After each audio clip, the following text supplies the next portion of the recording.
който се казва Светослав. Здравей! Здравей! Какво обеща ти да ни изпълниш тук на публиката? За розовата пантера. А в публиката нещо друго ми обеща да изпълниш. Какво беше то?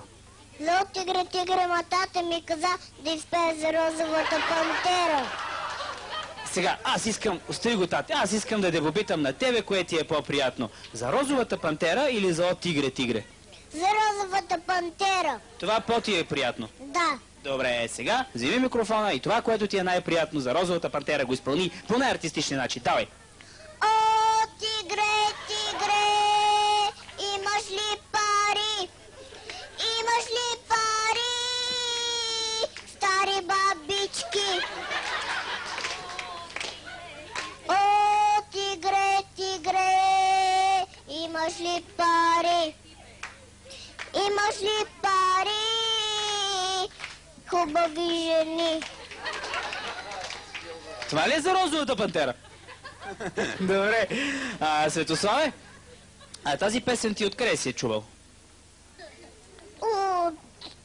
От тигрите?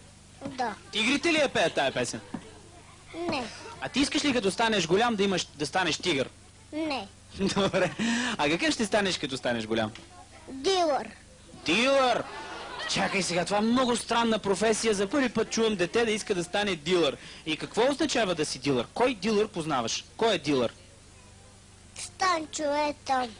Станчо е дилър. И ти искаш да станеш дилър като Станчо? Да. И какво прави Станчо като е дилър? Обича шума на парите. Какъв е шума на парите? Ти чува ли си как шумят парите? Не. Той ти е разказвал, Да. че обича шума на парите. И ти защо искаш да станеш дилър?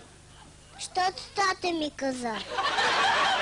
Значи тати иска да станеш дилър, а не ти. Моля? Да. Ясно. А ти какъв искаш да станеш? Не искам да се стана Батман, но тата иска да стане дилър.